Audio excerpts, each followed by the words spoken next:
Hi, besties.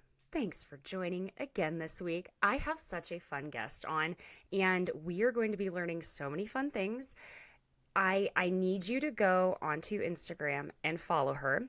Her name is Alyssa, and her account is at stars by Alyssa, but the by is X, so it's stars X Alyssa and ALYSSA. She is, beyond a professional astrologer, but she also works in fashion. Okay, so she is well-rounded, and she is the Bravo witch. Okay, thank you for joining today, Alyssa. Thank you for having me. This is so exciting. We have been DMing back and forth. Last night's Vanderpump Rules. Oh my God. Shocks. Like still like watched it 3 times already, and still I can't believe it. The words escape sometimes. And it's so funny. So Alyssa and I were supposed to record this morning. I was having some technical issues throughout the day, and she was like, "Hey, let's do it later. We're both going to have an easier time later. We're more flexible." Thank God, because the reunion trailer dropped. Friends, let me get my hair out of my mouth. Excuse me.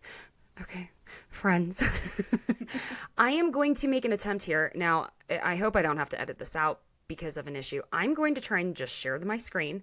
And when this goes up on YouTube, this video belongs to Bravo TV, NBC Universal, and their parent company, Comcast. I do not take ownership or any rights to this video. I am not claiming copyright or intending to infringe on it. Okay? Is that my good enough legal disclaimer? YouTube. Yeah. I tried to post it earlier and YouTube was like, "You've been flagged." I'm like, fantastic. So I am going to share my screen here. I know you've watched the trailer. I would love to watch it again. Yes, can we? We're going to. Okay. It's the party we need. Oh my God. We have to. Let's see if I'm doing this correctly. Oh, no, we're not doing a presentation. We're sharing the screen. Okay. Brave tab. There we go. Bear with me, my friends. Here it is. I'm going to turn this bad boy up. Oh my God. Oh my God, yes. Let me open you up. All right. From a one-night stand to a full relationship between the two of you. That's loud. Okay. That's real loud. Tom, you are in love.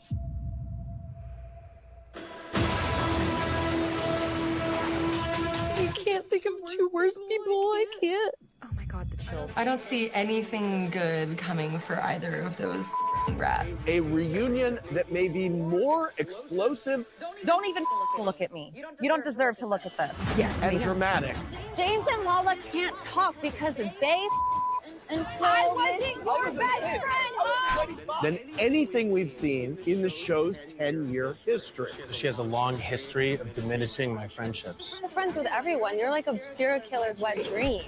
I do have something for you. This was filed today, I believe.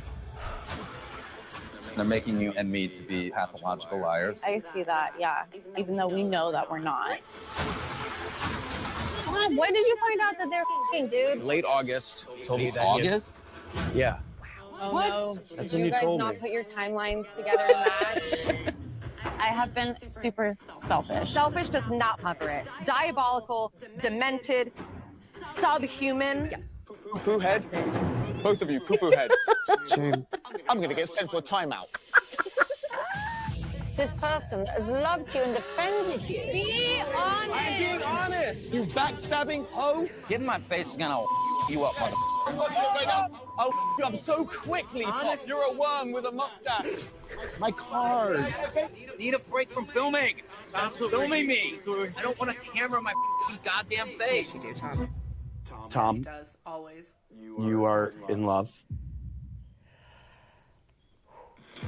Come on, it's a very simple question. Are you in love or are you not?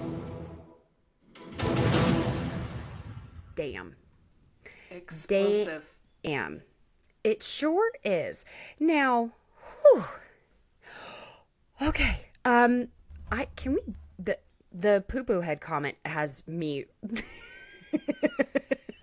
on every level. I'm so sorry. James, of all the okay, that and so it looks like because I know we'd heard about there being an altercation where people had to be restrained. So Bravo went ahead and answered that for us. It was James and Tom Sandoval. We all had been kind of assuming it was Schwartz. I had after he had thrown a drink in Schwartz's face. Yeah. Yeah. Can you hear me okay? Yes, I can. Mm-hmm. Okay, great. Yeah, I thought it was going to be Schwartz too and James. I was actually pretty shocked that it was Tom because it seemed like it was a little bit more left field that they were like alluding to when we were watching it. And so I was like, well, that made a little bit more sense if it was like Schwartz or the Toms going at it to each other. I thought maybe like Tom was just like Schwartz was like had enough of like all the crap that Sandoval has thrown at him. One and the same. Yeah. Wow. I know they'd been saying that like Ariana had basically eviscerated Rachel and Sandoval like samurai sword. But yeah, diabolical, subhuman. That was absolutely accurate. I'm just the audacity that Rachel had to try and compare what she and Sandoval did to Lala and James. Now, I'm not saying what they did was right. No, but a one-time drunk hookup after you'd been together, like... Twice. They did it twice. That was yes, twice. And then they had just both started new relationships at that time. That Ariana and Tom had been in a relationship for almost a decade. And Rachel was her best friend, or one of her best, closest, trusted friends. On what planet? I've said this before. I wouldn't do that to a stranger. Knowing, like, intentionally, I could not do that to a stranger, an acquaintance, a friend, but a best friend? Holy shit. But this is the thing, like, you know, I know we're going to get into the episode later, but, like, the conversations, the way that the way she's, like, kind of, like, almost laughed in some of the trailers that have come out for, like, the last episode, there's just, like, this part of her that, like, I feel so deeply, like, she doesn't give a shit about anyone else except for herself. No one. And it's so narcissistic, but so also, like, there's something deeply, deeply wrong with a human who has absolutely no understanding of what they're doing is hurting someone else in such a hard level.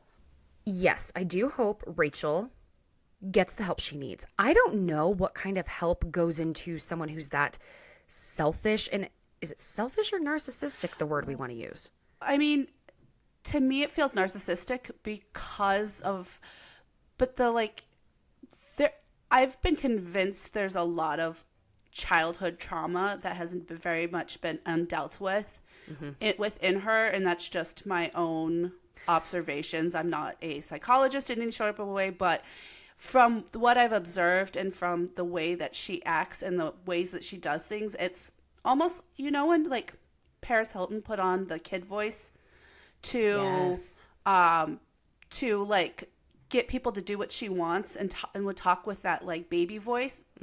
Rachel feels very much similar to me in that way. And like, that's interesting. I feel like there's a parallel kind of between the way what happened, like something very dark obviously happened to Paris and she's been very vocal about it. Yes. And there's something I feel like that has not been really expressed about what happened in Rachel's childhood. Just, you know, that she was adopted, you know, but there's something there to me that is, she wants to be loved and accepted so much that it doesn't matter. She's willing to forego anything and all things, no matter what it is, just for someone to be like, I love you. Yeah, to give her the attention. Yeah. And that's the thing. And it's interesting because that seems to be a pretty more general consensus than a lot of people are feeling comfortable saying online right now. because, you know, we're all we're not, while you don't want to play into like the general mass of it, it's like sometimes, man, it's a little scary when people get upset, as we all know. But yeah, I think there is very much, I agree that there's some childhood trauma that we're not totally aware of. And that's for her to figure out on her own. You know, she doesn't have to let us know that. But wow. So I want to go into some of your expertise here. Sure. And now, and again, friends, you can find Alyssa's account, and she has a really cool post up currently that's pinned at the top of her Instagram profile that shows the old VPR cast and all of their, I mean, the vast majority of them. I don't even know how you find this out. It's amazing. They're psychotic hobbies. Listen.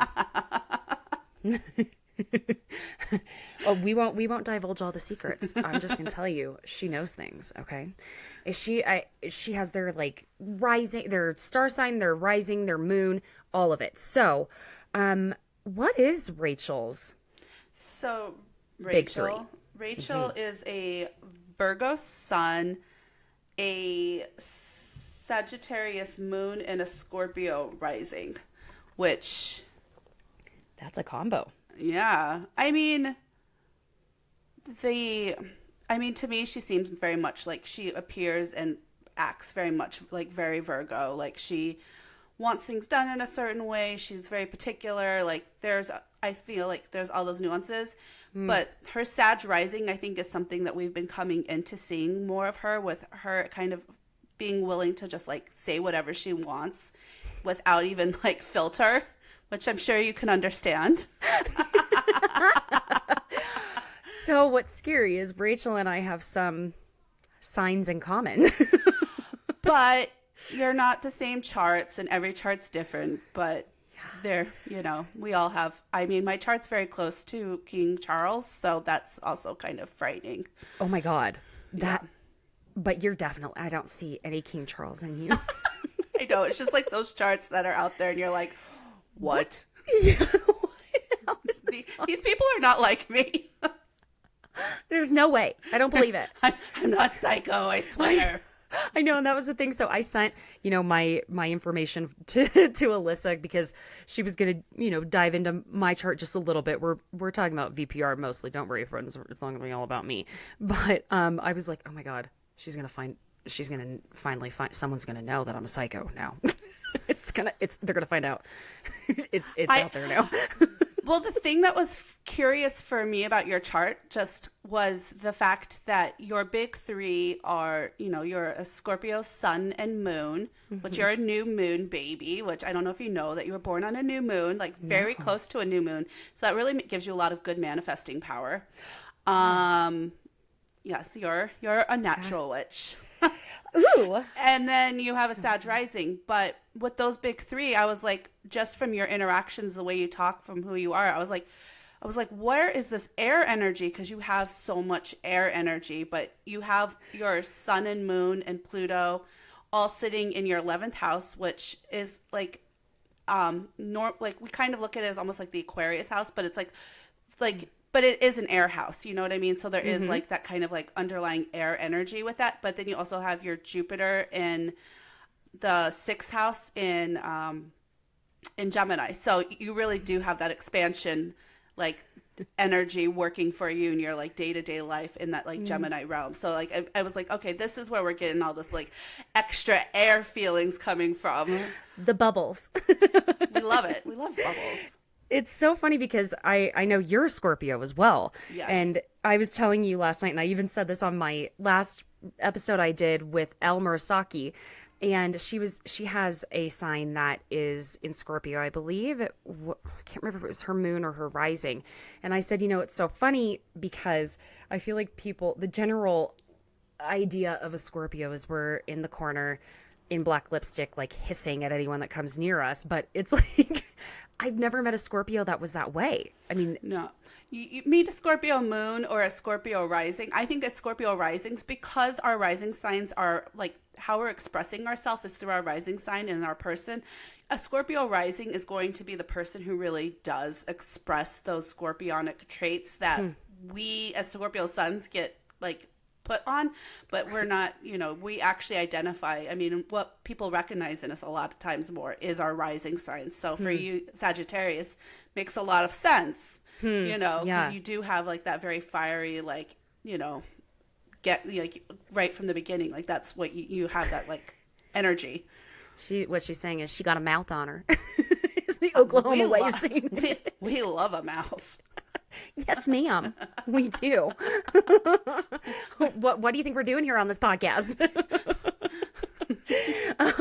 So and you were saying that Rachel's rising is Sagittarius. Yes. So with her, that Sagittarius rising really is. Wait, no, did I say Sagittarius rising? No, she's a Scorpio rising. She's a Scorpio rising. Isn't that interesting? There is that hidden part within her where I think that we don't know her motives for what she does. And True. That is one of the, I think, hardest parts of her personality, and that I think we don't understand why she does what she does. And You're perfect. Exactly. That to me is very much what in line with a Scorpio rising, because Scorpios conceal their reasoning for doing things, and they don't kind of want let people in, and they don't want to they are willing to protect themselves, but there is that emotional factor that is led, and Scorpios do have, they're a water sign, they do have that emotional capability, but emotions gone wrong is how you end up in narcissism. Like there is that way of like almost overprotecting yourself to end up in that kind of a little bit more narcissistic way when you focused have on been yourself so when much, you've been when you've been injured or hurt, and like that is your way of protecting yourself. This is so it's so interesting because, friends, think about it. Like what she's saying aligns so perfectly with what we're all saying. Is like, why the fuck did Rachel go through with this? So with that, and I need to pull my notes back up. I have it like, That's fine. I've been like so fully focused on just this. So Sandoval, oh my goodness. This is where I find it interesting because Sandoval and then also Ariana's are, well, let's go to Sandoval after knowing what. So Sandoval is a Cancer sun, a Capricorn moon, and a Virgo rising. So he's actually a full moon baby. So when your sign and your moon are in opposition, that means that you were born right around a full moon. And so that gives Tom Sandoval the most extras. Like, he's literally the most extra. Like, when you're born on a full moon, like, you are the embodiment of extra usually. So like that is that like extraness. I mean, that's so. I'm full moon. I hear full moon. I'm like, so he's crazy. Like a little bit. We love bit of crazy. I mean, we all embody our full. There's lots of full moon babies out there who aren't going around cheating on their. This is true. Spouses. This is true. Just like there are plenty of Cancer men who are not. Because my son is a Cancer little baby. This is what I say to everyone who, since the whole Gabby and her Cancer comment, which I've had a very long talk with her about that. But I like her a lot. She's amazing. She's like one of the nicest humans alive. She's and so cool. She actually, like, she told me like how like that what she said was like a reaction to what this other person was kind of gaslighting her on the beach. So like that was, but we only saw the part where she went into the Cancer comment. But besides that, There's always more. She, when I tell people who have Cancer sons, and I think this Cancer boys, society now has also changed where boys are allowed to have emotional feelings. Cancer men need to have feelings and be brought up that way, but they also have the best way to find out, the closest way to find out if someone has like they're a good Cancer dude, ask them about the relationship with their mom. Because that's because the Cancer men and boys need to be raised by very like women who are are nurturing. Like they need that nurturing, and they need to have that nurturing. And I think that's so much more a part of our society now, which why so many older Cancer men were not that way, because that wasn't like accepted in society. But now, you know, I'm raising a boy too. Like I raise a boy and he's allowed to say he has very big feelings and he's allowed to cry. And like, that's how I'm raising my child. And it's the same thing with, I think, how we're raising boys now to be so much more empathetic and sympathetic and like have the feelings. And so that's just why not all Cancer men are going to be psychos. Right? You know, it's perfect that you're kind of saying that, because I say a little prayer to the universe and God, whoever, our higher powers, every night with him, and I pray that he is going to be kind, wise, brave, and empathetic. And, you know, I want that to be something that empathy is, I feel like it's something that's learned, because empathy and sympathy are two different things, Yes, right? very much so. Yes. And, you know, you don't want to, and that kind of goes into people who are empaths, and it can be draining for people like that. And so there is a fine line of empathy, but, you know, that's where I feel like Sandoval, and it's interesting because this word empathy was brought up a lot in this episode. Yeah. And I feel like the person who has no empathy truly has to be Sandoval. Yeah, and Rachel too. I don't know. It's dark. Like, it's very dark with them. And the fact that, like, he just gaslights everyone. Like, the way he just gaslights everyone, and the way that he's trying to spin the story of Ariana being like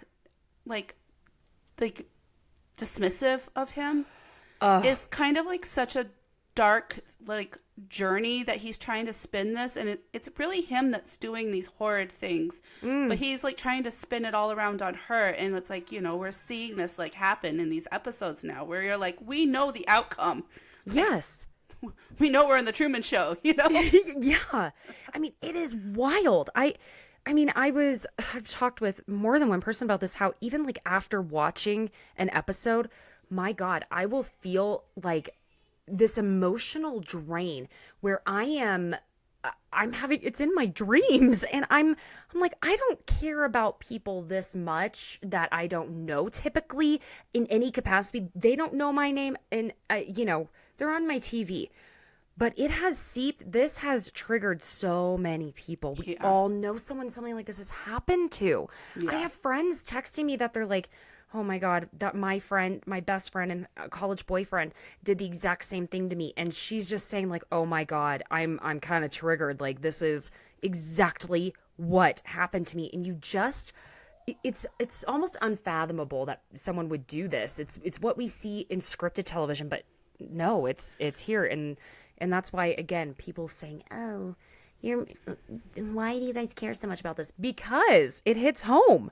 I mean, it's a real thing with real people. This was Ariana's real life. I'm sorry, but like anyone trying to say something different, it's not that. Like, no, this is her experience in her life. And, yes, you know, and you know, they've all made these decisions that have led us to this point. And it's just, it's one of the most bizarre things I think that we've ever, like, it's just so blatantly like unhuman to do something like that to a person. Subhuman. Yes, subhuman. It is subhuman. Yeah, and clearly, you know, that's another thing. Sandoval has made it clear on more than one occasion. He has a huge problem with how intelligent Ariana is. I mean, we know she was in Mensa as a kid. And so, like, I mean, she's very smart. And, yes, you know, and to be smart and hardworking, that combination is not easy to find. Those are two different things. And, you know, smart is something you can and can't help. You know, that you can't help. I'm sorry. And hardworking is something you can help. And she's never let being smart be just something that she just rides on. She works her ass off, and we've seen her doing that. And so that, of course, that's intimidating to him. He can't help that he's not smart. Yeah, exactly. Nice. No, but that is the truth. He just needs, him and Rachel found each other because they both need to be like told that they're important so badly that they just go back and forth and tell each other how important each other is, because that's what they both crave and need, is that, because apparently they didn't. I mean, this is not trying to make light, but like probably did not receive it enough as a child, and like that's really the dark part of it. Yeah. I mean, that's true. I think Rachel received a lot of that, though, doing beauty pageants. Unless that was her way of seeking validation. And my listeners know I did the same pageant system she did. And it still is a bit frustrating to me the way she's using her pageant experiences to victimize herself. That wasn't the way to do it. It is if that's something you want to do, and again, let me also preface this. I believe you should at least be 15 years old. And it depends on the person, mind you. But it is an absolute privilege if that's something you want to do to get to do, because the sheer cost of it, the training, the gowns, the gown, the swimsuit, the outfits for everything, the pageant fees, like, oh my God, the entrance fee, all of it. And then not to mention paying for beauty. Back when I was doing it, you were not allowed to have a makeup artist. We all were doing our own makeup to go on stage. 16-year-olds, 15-year-olds doing our own makeup to go on stage, trying to put false eyelashes on, okay?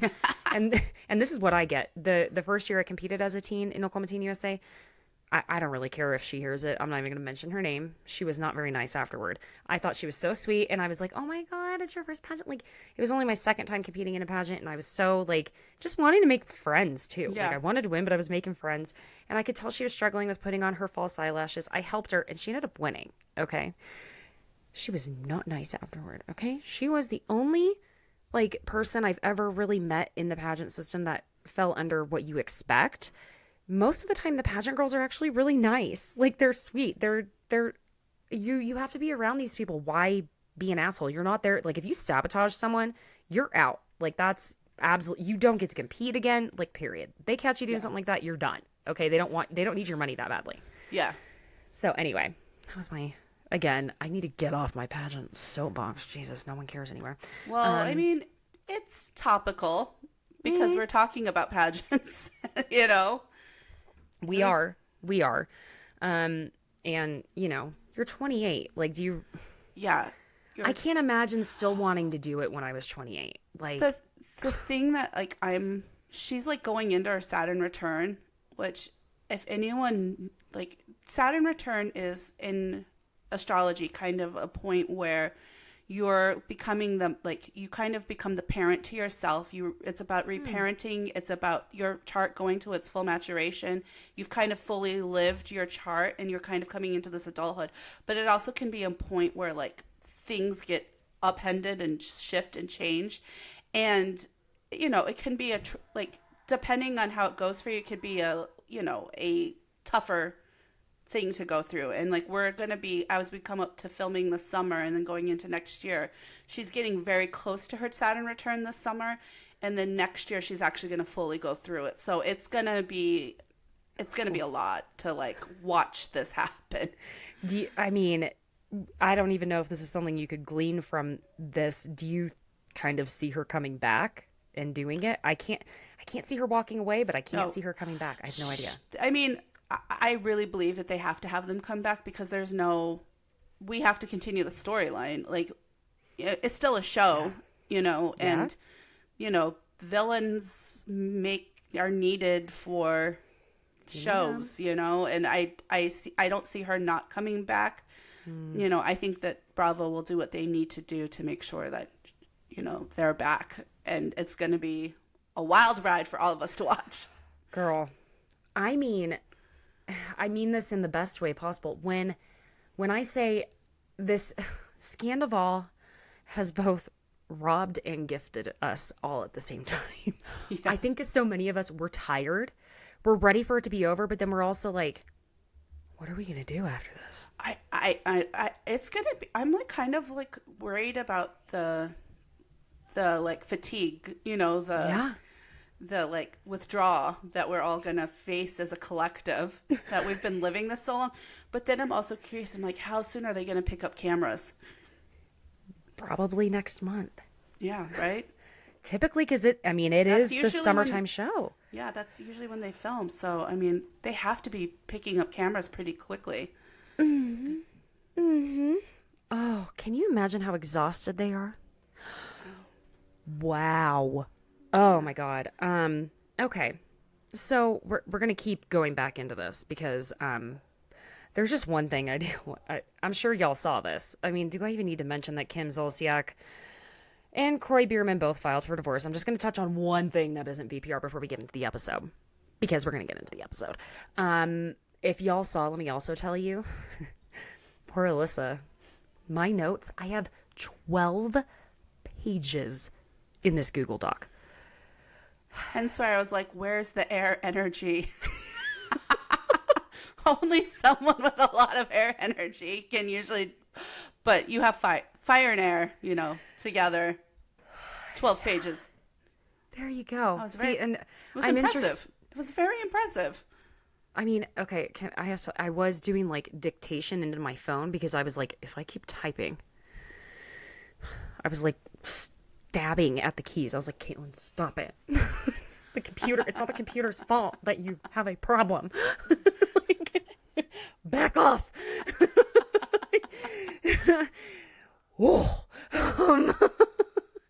Yeah, and guys, also my notes might all be color coordinated for each character on this show. Again, a problem. All right, yes. I love it. It's, you know. Very Jupiter 6th house of you to do that. Is it? Do you know Yes. people have asked me before, do you have Virgo? And I'm like, I don't think so. But the 6th house is the Virgo house, and you have Jupiter sitting in it. So it is like expanding, like everything that you do in your day-to-day life, it adds an expansion to it. So it's like it's a fun place to have Jupiter sitting because, like, you know, you make sure everything gets done. You need to do it with a smile. You're like, all right, we're doing this. There's not always a smile, but Because you're also, the other thing is that you are a Sag rising. Jupiter rules Sagittarius. So there is like a tie-in with your Sagittarius sitting with the Jupiter, like in your like first house, and your Sagittarius rising tying back in with your Jupiter in the 6th house. So there is that like energy flow between those two, which is important because Jupiter, your Jupiter rules your chart, is your chart ruler. So oh, see, I didn't even know that. That's so that's interesting. why you're like, hi, I'm here. It makes so much more sense. Put on. Doing this. Oh, if you knew how much more sense that makes, because I am so tired of when people ask, well, what's your sign? And I'm like, okay, I'm a Scorpio, but I'm not like a Scorpio, okay? This is the other thing I love to tell people who maybe don't know this, but astrology used to be really based off of more like back in the day before like the 1920s. It was more based off your rising sign than your sun sign. But because it was easier in magazines to do a monthly, you know, to do the horoscopes, but through the months, because not everyone knew their birth time or could figure out how to get their rising sign, because that you did, and you needed an astrologist at the time to figure that out, to figure out where the stars were when you were born, because obviously like there was no app for that. Right. So that's why sun signs became so much more prevalent, and why we use sun signs in culture now is because it was, you know, when they started putting horoscopes in magazines, that was when it was like, oh, wait, like it really turned the culture of astrology for this like women's led world that we live in with it, and then going to the sun sign. But really, when you read your horoscope, you should really read your sun sign, but also read your rising sign, because you might actually find a lot more what's going on in your life is more congruent to your rising sign. That is actually so fascinating, and it makes so much more sense now. Of course, it was like the big corporations just trying to make money off of the magazine and selling. I'm sure it's been in like newspapers and whatnot. And so, you know, women, I'm sure men too, but like at the time it was more like women going in, oh, what's on the agenda for today, you know, with their sign or on the agenda for the month. So that's really interesting. And that makes, I mean, I can't even explain how much more sense that makes, because I feel like anytime I see the Scorpio stuff, I'm like, man, that just doesn't totally feel like me. Yeah.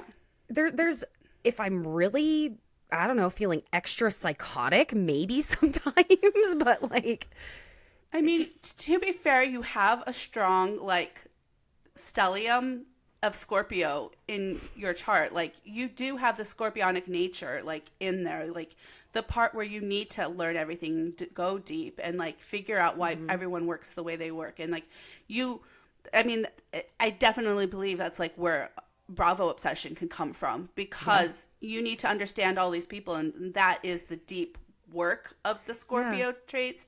But then you doing this podcast where your Scorpio sits 11th house, that's you broadcasting it out to society. So like they very much go hand in hand together. But you've been able to take these things that you like can be passionate and really dig deep on, but then you also are able to then present it out into society. So it is kind of almost like an oxymoron in a way with Scorpios, because Scorpios, you know, usually they like say they tend to keep it more to themselves and they don't share. But with where your Scorpio is placed in your chart, it does want to share it to like the bigger audience, and like you want to be able to like do the detective work, but then also like, you know, give it to everyone else. So like, there's a give and take there. Yeah, that's interesting. I feel like I can keep my friends' secrets very well. I keep my friends' secrets better than I keep my own usually. So that's, you know, also interesting too. And I listen, I have a stinger, but I usually am good about kind of clamping my mouth shut and walking away. Because my thing is always, I'm going to walk away in the moment or just clamp it shut, because I know I'm capable. I know what I'm capable of doing and saying. And I don't want to have to see someone else's face fall when I say something hurtful, because that would break my heart too. So it's like, okay, well, I'm not going to hurt both of us. Like, you know what I mean? It's not worth it. Okay. It just ain't worth it. Okay. I'm learning so much, and it's interesting. Okay, we're going to get back to it. Okay, we're going to go to the episode, because I could talk for even longer. I mean, it's really hard because I can go off on tangents, and same. You know, I do that, and then I get with the signs and the people. I just like can't stop it. Well, because it not only you have a natural gift for it. I mean, it's like genetic for you, pretty much at this point. Because I know you. Of course, I looked at your website because, well, of course I want to know everything, and I know you're married to a Scorpio, and your mother was a tarot card reader, so it's like it's innate for you, clearly. Yeah. I grew up in the, you know, my mom's best friend was a person named Bobby the Witch, so that just tells you how I grew up. And you know, this is the thing, something that I'm appreciating. I feel like people are finally, like, especially our culture for so long has been like, a witch, oh my god, and they go, oh, hocus pocus, and they're like, really, it's been a weird, like, guys, we're in 2023, and I love how we're now understanding that witch is not it's not what you thought it was. Okay, guys, it's just understanding the universe. And I mean, I like, yeah, well, yeah, I guess I do sometimes cast spells, but listen, but like everything I do is for more the harmonious like of life, and it's to bring things together and work with nature. It's really about the elements. It's you know, our energy is tied so much to the universe, but to like all the different elements, and the more that you understand that your power can come from within, it's just like it gives you the ability to like fend for yourself and do the things that you need to do. You know, like it's the astral, it's the physical. You bring these both together, and that is how we become and step into our own power. And so it's really, I think, more about self-empowerment than it is any sort of like, you know, kooky. Yeah, like weird. We're not eating children coming into the house or anything bizarre like that. It's also not Yellow Jackets. Oh my god! Finally, you watched that show too? Yes, of course. Okay, I'm a Scorpio. When I tell you, I think I rewatched season 1 probably 4 or 5 times. Every time someone I get the hyperfixations. Anytime someone's like, I haven't watched it, I'm like, what? let me tell you why you have to watch it. It is the pilot episode was one of the greatest. I'm sorry. Okay. And I used to be an actor, so I've read some scripts. Okay. The two of the best. Okay. The number one best. No. Two best pilot scripts I've ever read were The Haunting of Hill House. That was that pilot script read like a book that I couldn't stop turning the pages. The other one was, of course, The Newsroom by Aaron Sorkin. Okay, those two. Yeah. So I have good. All right, that I loved Newsroom. Oh, Newsroom is So good. so. I mean, Good. it's so good. I need to do a rewatch of that. Yes. I haven't I talked know, like, about the- Newsroom in a long time. I kind of almost forgot about it, to be honest. Right? I know, Yeah. like, honestly, like, the last season or so kind of got a little Yeah. God, that show was so good. Aaron Mm-hmm. Sorkin. It's like he knows what he's doing or something. I know. Okay. Oh, yeah, and this was what I was going to say. Because I'm into the law of attraction, and if you've heard of The Secret, well, guess what? A lot of people put that under being witchy, too. So Yeah. let's manifesting and meditating and praying for things. How is that a whole lot different from? Okay, we're there. All right.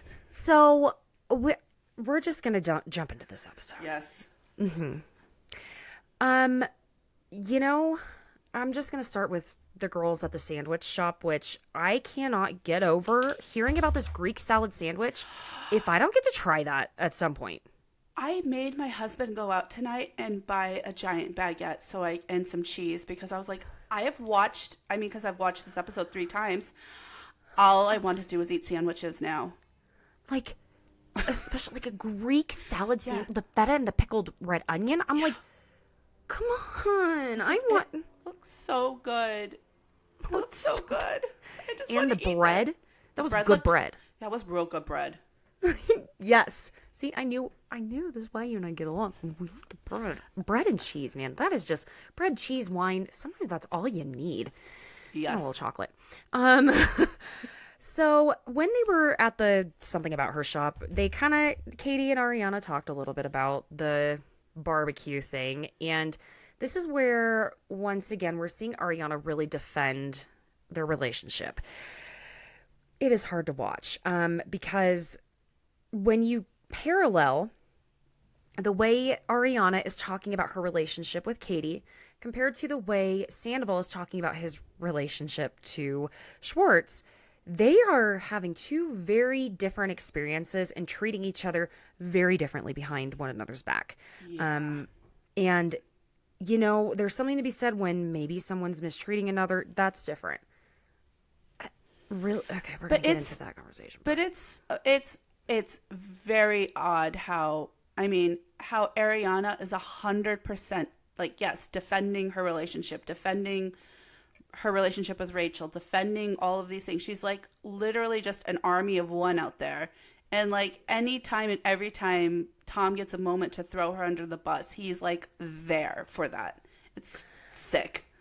He learned from the best, from Schwartz, who would throw his own wife under the bus anytime he could. I mean, now we're in a safe space. I have been a team Katie and people are always like, how dare you? I have always had a thing understanding Katie. If you're not a Katie fan, I'm a very big team Katie fan. I don't understand sometimes all the hate that Katie gets. I think Katie's been one of the most misunderstood characters because she's honestly she's a hardworking Capricorn and she just does what is necessary to get things done, and people have always misvalued that with her.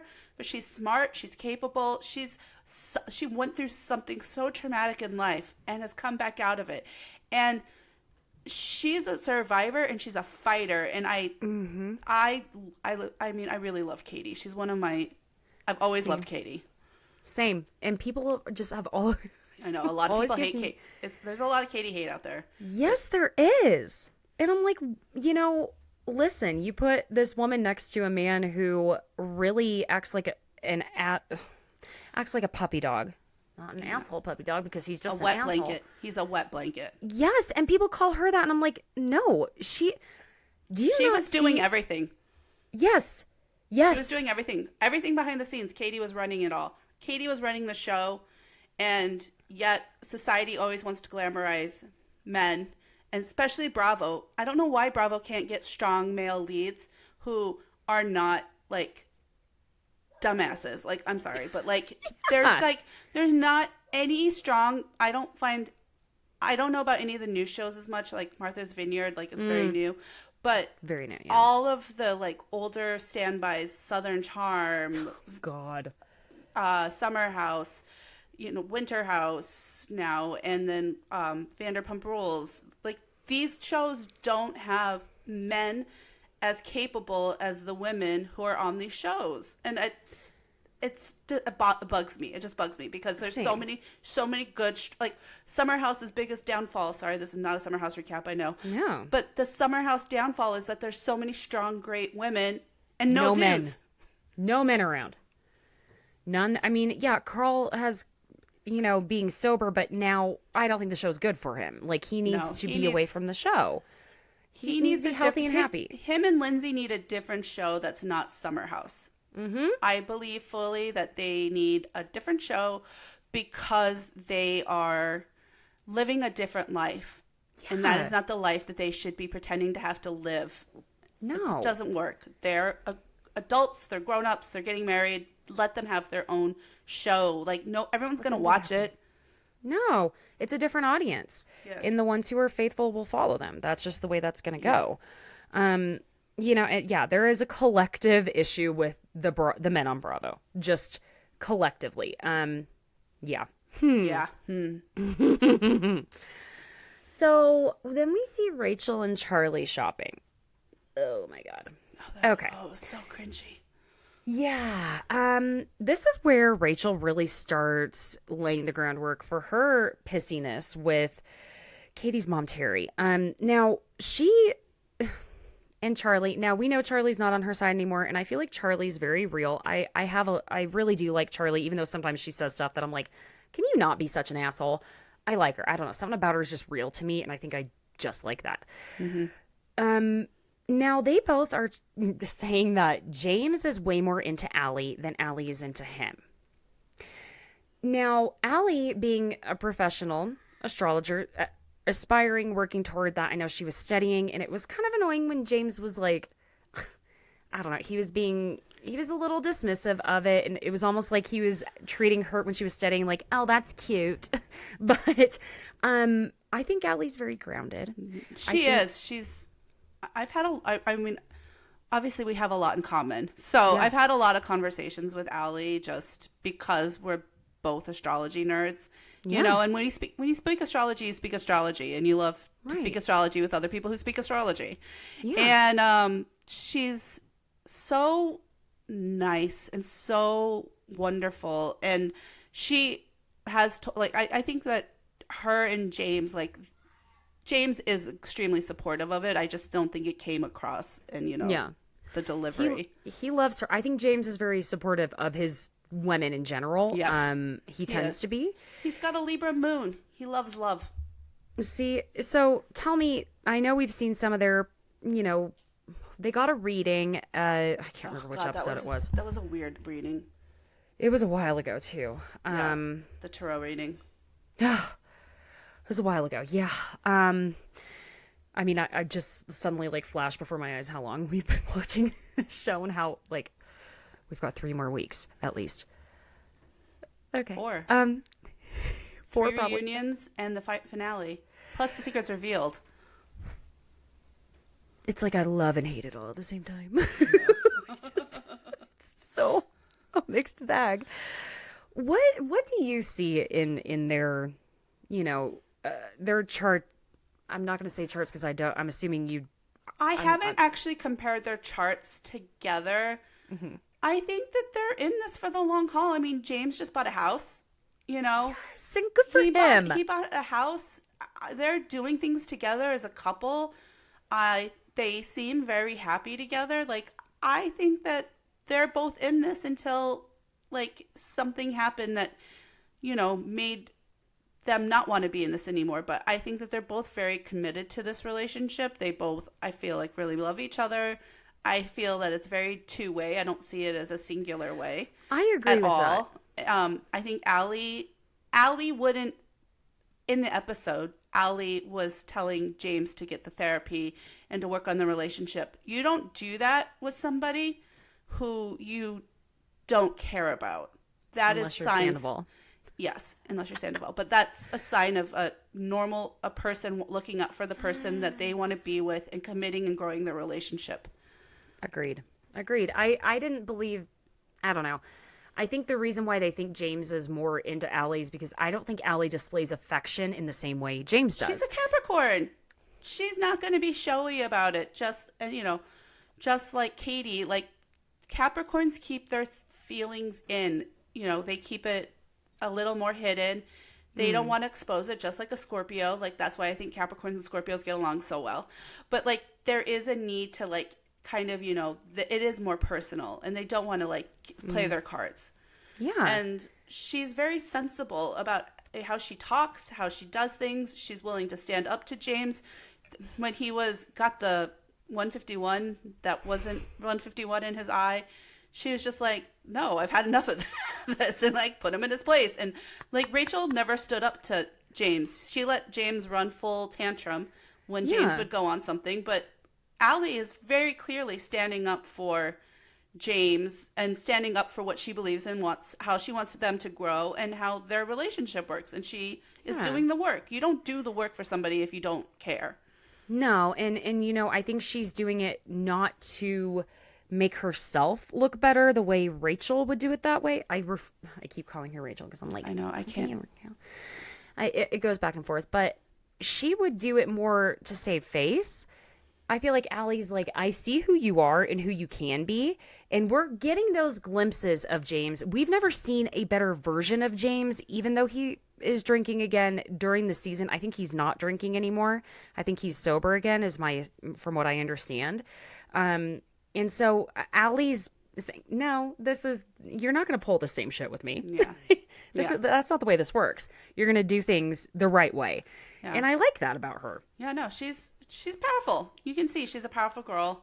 Mm-hmm. She's got her head on straight, and she is, she does astrology because she truly believes in it. I know that of her. And she, you can't walk this line without having a deeper understanding of your own self, because you can't sit there and tell other people like what these things mean and how to like improve them without understanding and having a good baseline for yourself. Yeah, absolutely. Or that's a great way to put it. If you don't, otherwise you could be like a very toxic reader, which there are out there. Fair warning. I'm sure. Yeah, I'm sure. So, at Schwartz and Sandy's, after Rachel bought her little lightning bolt necklace, yes, we saw it, $780 on that. Like, okay, sure, very elevated. It, I wonder. Yeah, that's a good question. I do wonder. Is she wearing it in therapy right now? Oh my god, therapy. It's like an outpatient thing because people are seeing her around LA. Oh, are they? Mm-hmm. They are. So, okay, at Schwartz and Sandy's, these two misogynistic little twats insinuating that, oh, the girls have it so much easier with their place, and, yeah, like, they have such an easier setup. That's why they'll probably open before us. No, they're probably going to open before you because they're not idiots. Yeah, exactly. And then Sandoval just really continues laying the groundwork for making Ariana the bad guy, saying, oh, she's just like annoyed by my mere presence. And this thing that he says, oh, Jesus Christ. He's like, Ariana, when was the last time you bought toilet paper and paper towels? Like, there's pens in the drawer. There's batteries in the drawer. And you don't go out of your way to do things for me, and it hurts. So batteries and pens?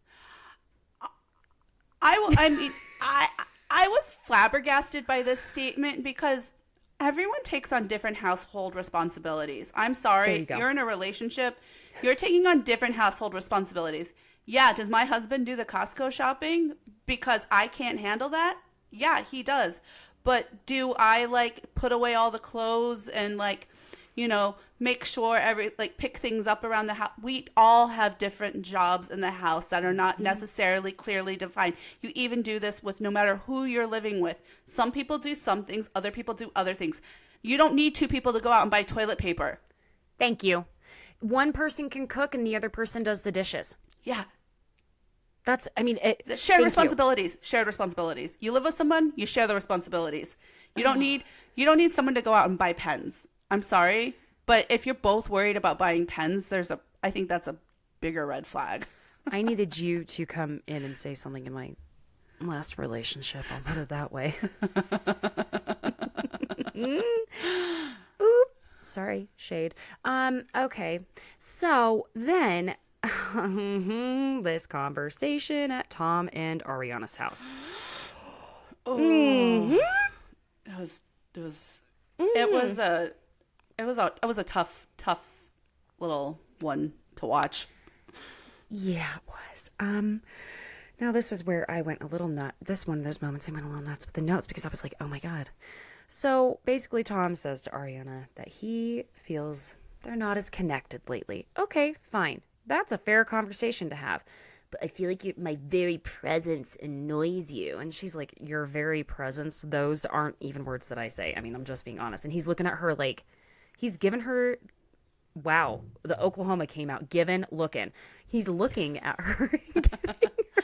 By the way, I really want to commend you on your voices because they're spectacular. Thank you.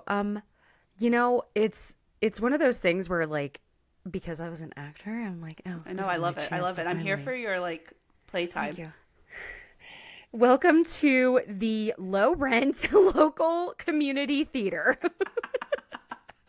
I love it. And scene. You know, this, I loved that Ariana said this to him because thank you.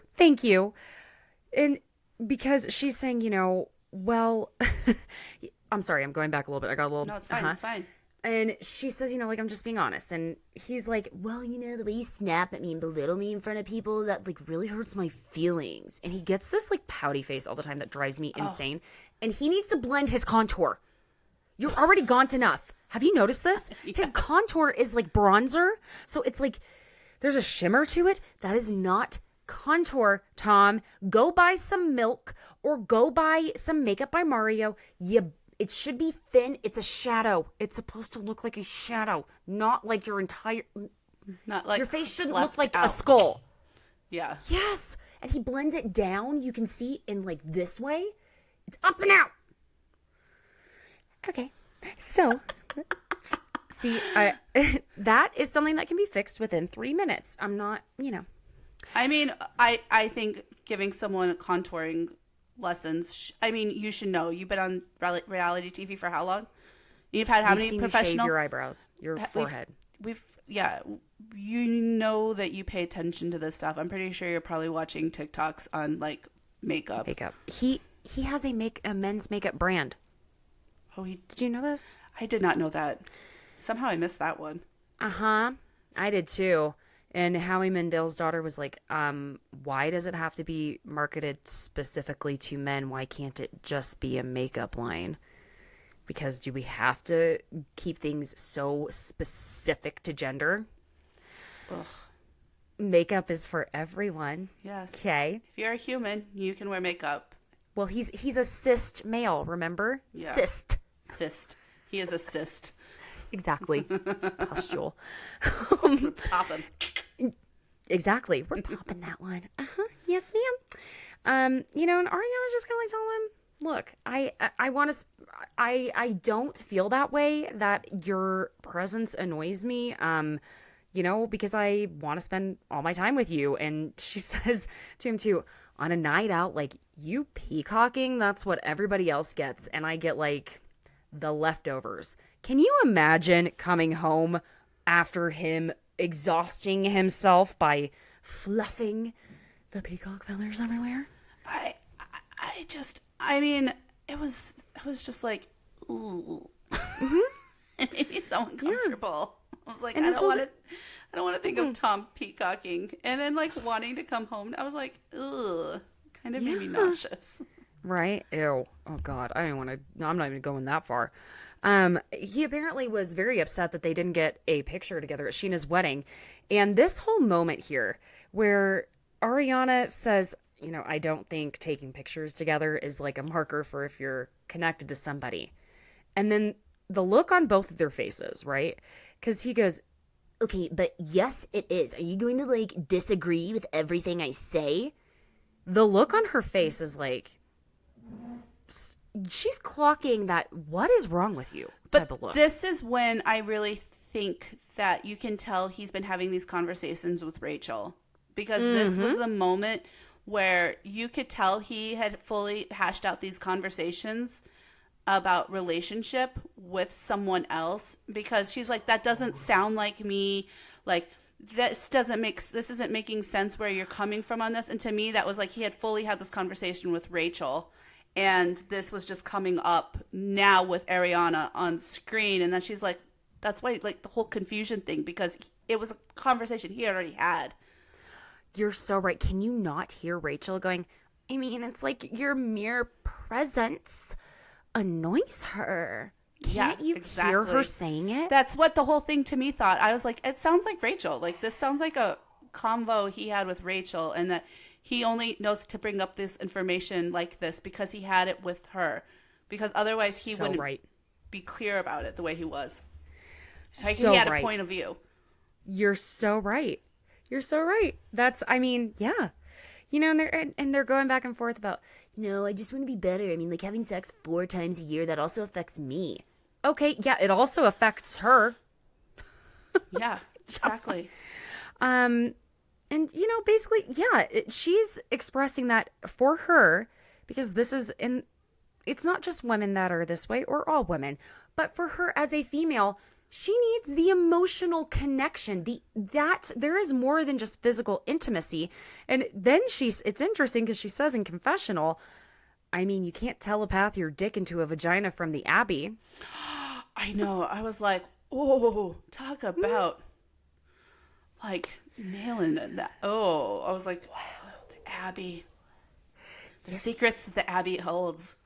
I mean, listen, the Abbey is very fun, and there are lots of straight people who go to the Abbey. I'm just saying, it is a fun place, but wow. So he's like asking, fine, then what do you consider us like connecting? And she's like, doing an activity, going for a walk around the neighborhood, making dinner together, not necessarily us going out and getting drunk together. Now, I've said this many times on my podcast, is that I actually used to live around the corner from them. Oh, really? That's beautiful neighborhood. So when they're going back and forth about, you know, what their definition of quality time is. Mm-hmm. Oh my God. So a producer asks him, you know, what's your ideal way of spending quality time? Now tell me, without telling me, what you do with Rachel. Let's take some mushrooms together and watch the sunrise. Do you think you're being so cool? I don't even know what other word, like, you are not, no. Let's go skinny tipping in the pool. Finish the quote. Sorry. No, please, because this last one. Let's go hang gliding? Like, stimuli. Are you fucking okay? I'm sorry, you're a 40-year-old man. I'm like, the fact that you think that, like, yeah, you can. I'm a 40-year-old adult. I can appreciate doing those things, but being in a relationship, you know, you have animals. You may not have children, but you have fur babies. You own a house. You're running 2 businesses. You really like want to just go take mushrooms and hang glide? Like, that's not how. And I'm sorry, but what kind of conversations are you having hang gliding to like build your relationship? Exactly. What connection? Like when you're screaming out in the like the air's like ah. Like what the hell? What the hell, man? This is what we call a midlife crisis. Well, so I will say this. when you're around from like 37 to about 42, 43, almost 44-ish, you are going through, we call them midlife transits. So he is actually going through his midlife crisis. I mean, it's something everyone does it. We all have these midlife transits. But yes. So yes. But astrologically it does check, but like, yeah. Lines up. Yeah. Yeah. I mean, what he just needed, like if it was the 80s, he'd have like a red Ferrari out front. Absolutely. Hot pants. He would, and the mustache.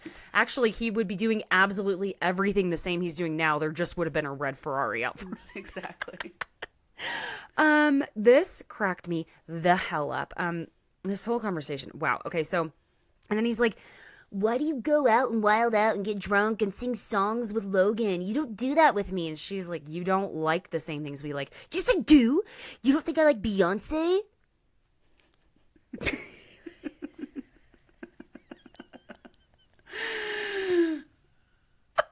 Name 5 songs off Renaissance. Do it. And just actually name 5 Beyonce songs. Destiny's Child doesn't count.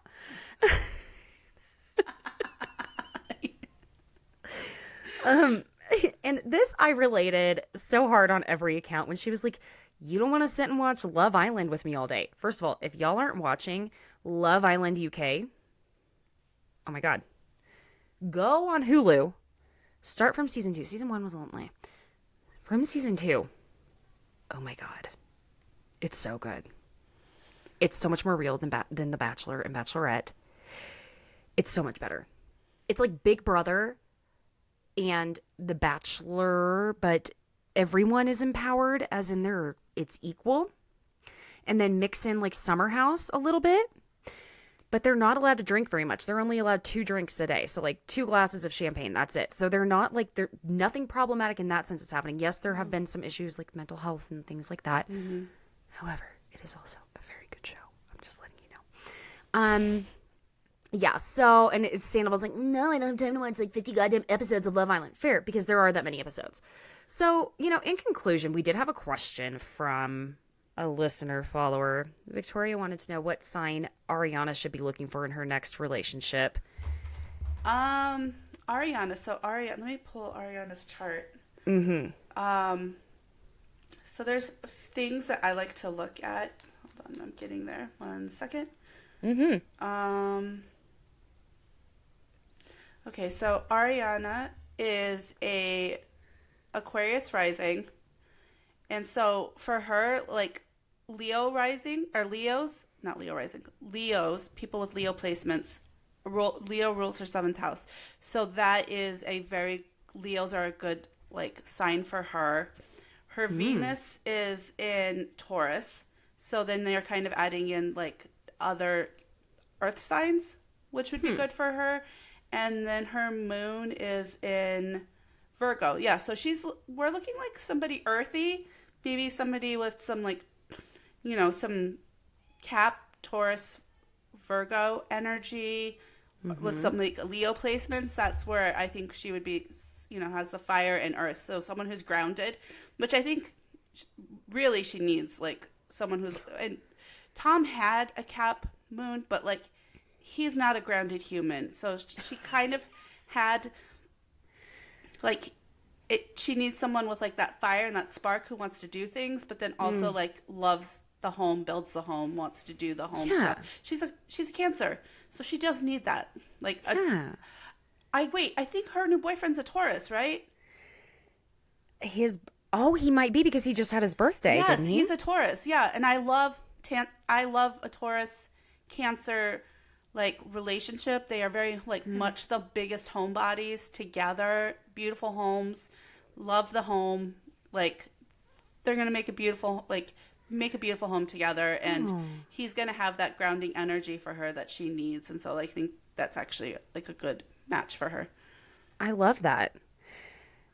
That's so, yeah. I mean, I had been kind of hoping she'd go ahead and lean into maybe going with a female, because I think she's ready for that. She should be, but do you? Well, I mean, this is the bounce. I mean, I don't want to like discount any relationship because, No. but like going into a relationship right after that, you never know. No, you don't. You don't.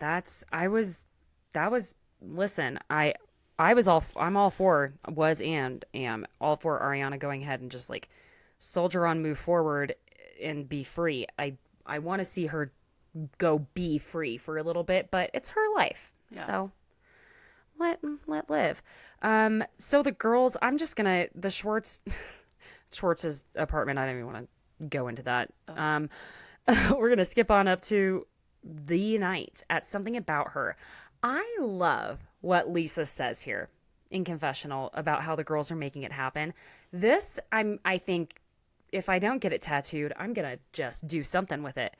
Lisa says in confessional about it, she says, if you want something said, ask a man. If you want something done, ask a woman. And I said, boom. I know, it was so good. Love it. Okay, so I guess, the best compromise for everything was to have Raquel, because they're calling her Raquel here, go to Sir and not come to Something About Her. And Ariana was all glad she didn't have to pick sides. And I'm going to say this now. I think the universe was giving Sheena a bone here because the universe said, Sheena, you done enough defending of Raquel. Because can you imagine if Sheena had been there that night? She would have said so much more things. So many more things in defense of her, in defense of Rachel, that she would have regretted so much. So that positive COVID test that she wasn't even feeling sick from, you cannot tell me the universe was not at work there. Yeah, no, I 100% agree with that. That's like, yes. It's, I feel so bad for Shishu sometimes. Like, she does try so hard. It just doesn't work out right for her sometimes. No. And eventually I think gets it's there. Work out now. Eventually gets there, but it's just she's always learning and has to learn the hard way first. And doesn't she? She's very Taurus in that way. Yes, she is. Isn't that interesting? Yeah, she's very much with that like, let's slow moving forward. We're gonna keep going though. Yes, and I think Sheena is going to have her own redemption. Katie's had her redemption season, at least in my eyes, finally. I think Sheena is going to have her redemption season after this because the problem with Sheena has been for the longest time, she tends to be on the wrong side of things. She tends to pick the guy's side and tends to be a pick-me girl. I think she's now realizing, be on the girl's side, not on the girl that everyone's against. I understand wanting to be there for the underdog. I tend to, I don't like a pile-on. That's not cute. I mean, right now, yes, Rachel's in a pile-on, but especially after this episode, baby girl, you brought this on yourself. You made your bed, now you have to lie in it. I mean, I understand Sheena coming in for the underdog because she was, season Absolutely. 1, Sheena was the underdog. And Sure so was. she doesn't want anyone to feel the way she did and the way she felt probably left out and not a part of the clique. And, she doesn't want to do that to someone else, which is very understandable. That's her motives. But, yeah. They're pure. They're typically pure motives, but also the guys will give her a lot of times what the girls won't immediately give her, which with the women, you have to kind of earn that. With women in general, there's a little bit more earning that happens than with men, especially straight men. I hate to put it that way and generalize, but I feel like women's friendship, women don't typically just hand out their friendship the way a guy kind of does. You know what I mean? And then live by that weird bro code thing. Exactly. It just is, so bizarre. Okay, so we go ahead and we go to Sir. Wow, and it's interesting because Schwartz he can't stop. Neither one of them can stop. I'm like, oh my God, they're going to have the sandwich shop open before us. And when he goes over to tell Lisa happy birthday and he's like, can I get you anything? And she just straight up ignores him. Yeah, that was funny. I was like, oh, look at Lisa's like, I don't need to entertain this. And he's like, okay. You're not important enough to acknowledge. Sit down. I know that's not the original quote, but it should be the quote. It should be the quote. Mm-hmm. Oh man. All right. So then Ariana says to Sandoval about like, I'm like trying to wild out with you. I can't really do it very well in these shoes. And Sandoval's like, obviously I love Ariana, but because of how different we are as people, we've kind of grown a little bit apart. The issues Ariana and I are having are not just her fault, they're also mine. And I'm hoping Ariana and I can get back to where we were. It's the best relationship I've ever been in. Deep breaths. Deep breaths. So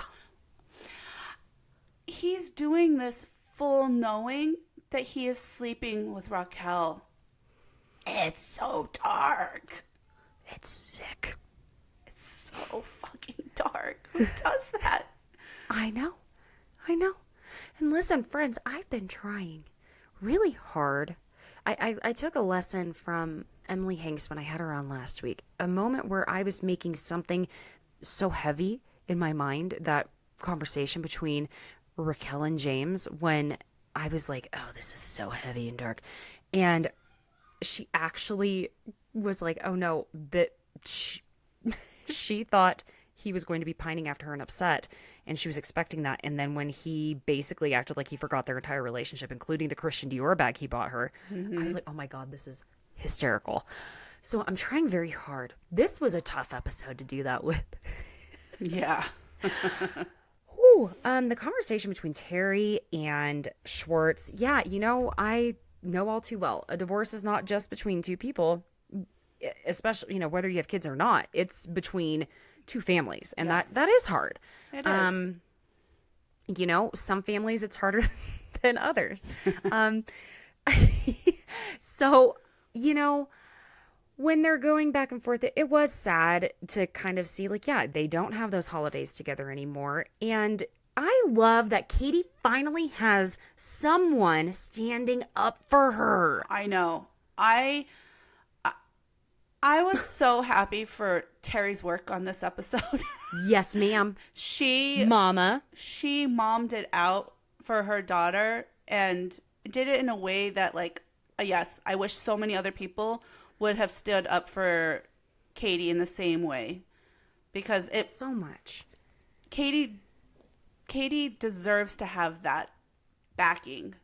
Yes, she does. And I think y'all would realize, and I'm sure I lose listeners on the weekly basis about this, but if you look at my TikTok videos, a lot of people feel the same way I do. It's very surprising. I used to think these views were controversial, but maybe they're not.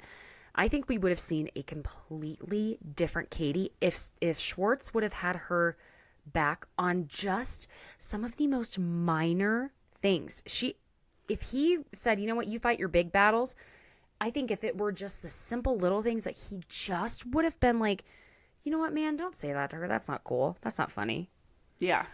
The empowerment it would have given her, especially as a woman, like, I know what it's like to be in that relationship where you're like, can you please have my back when your friend is saying something very rude to me and you're just laughing uncomfortably? If one of my friends says something rude to you, I'm not going to laugh uncomfortably. I'm going to be like, actually, no, that's not very nice. That's not cool. Yeah, you don't do that. You don't do that to somebody you care about in a relationship, not in a relationship. If you care about somebody and somebody you can tell is taking something that they don't necessarily deserve, you be like, you stand up for people. That's just being a human. Like, your person, you go have their back. Even if it's not your thing to be confrontational in the moment, then you go have a conversation with the person that is supposed to be your friend. And that says more about you and your friend if you both are okay with talking shit about significant others, especially in front of, like, Jesus. Yeah. Okay. And, I love how Terry says, look, you and Katie, you blew it. Of course you're going to date other people, but you had a mutual agreement. It was literally, hey, can you not hook up with, technically, there were only two available people in this group, and it was Lala and Raquel. That's it. Everyone else is in a relationship. Lala's not going to go fuck around with Schwartz. So basically, it was like, can you just not hook up with Raquel? That's it. In the entire vicinity of Los Angeles, I'm sure you could have gotten so much ass at one of your places simply by just being the owner on the show, anything. And you still had to go with Raquel? You still had to Simple. choose that just to hurt someone. Yes. It was malicious. I don't care what It was malicious. I don't care what the story that they're trying to spin of it being like, well, she divorced me and but like they knew. That's where the whole diabolicalness of like Raquel, aka Rachel, comes in, because I'm sorry, but if I was Rachel and I was sitting across from a friend who just got a divorce or is going through a divorce, and they said, please don't hook up with this person, my ex-husband who I've been with for 12 years, and you don't get it? How do you not get that? This is the conversation that everyone's been alluding to about it being real fucked up. Yeah. On Rachel's part. Ariana and Rachel. Now, I'm going to preface this. Let's go ahead and put on this hat. We're going to wear our hats that say, there's no Scandoval in this world. Can you imagine a world with no Scandoval? Go there with me. Go there with me. Where we have less hate in our heart. We put it all back in the box. Pandora's box for closing it. That's it. Pandora's box is sealed back up for a moment. I would have been like, what is her fucking problem? Speaking on Raquel, asking Ariana about her relationship like this. I would have been like, what is up your ass? Why do you care so much? I have, unless my friend comes directly to me and is like, man, Kate, I got to talk to you about, I need someone to talk to. Only then, when I feel that they are soliciting my opinion, okay, would I even give a quarter of this? And this, I mean, maybe it's my age showing. Maybe that's it, because she is 28 years old. And sometimes when you're 28, you say that I've had to learn myself. Not everyone wants your opinion. I'm still learning that. Not everyone wants you to give them help. Sometimes they want to vent. Fine. But Ariana doesn't bring this up. Yeah. Ariana doesn't want to talk about her relationship, remember? She only wants to talk about it with Tom. So, oh God, so Ariana says to her, I'm glad you were invited here. I'm glad you're here and you were invited, but, I understand Katie's feelings, because when I put myself in her shoes, I'm like, I would feel some type of way. But one thing I just always want to reiterate is that Raquel is still that sweet person. Like, I fucking love her. Schwartz is the person that you have a disagreement with. But when I said that, but we were at the wine shop that night and y'all cried together and hugged. I don't even think she said, y'all, that's my Oklahoma coming out again.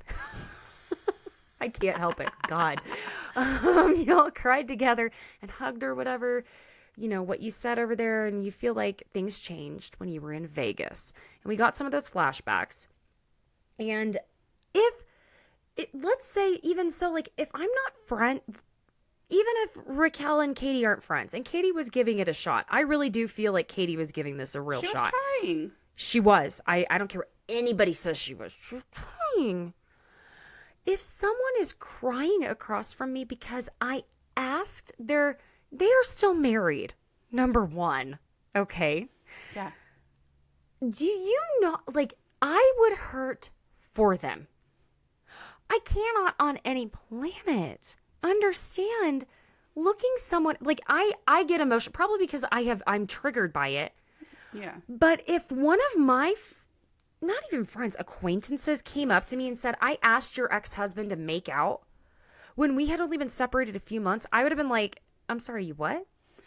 I would have flown off the handle at that point. I mean, I would have gone full insane on someone. Yeah.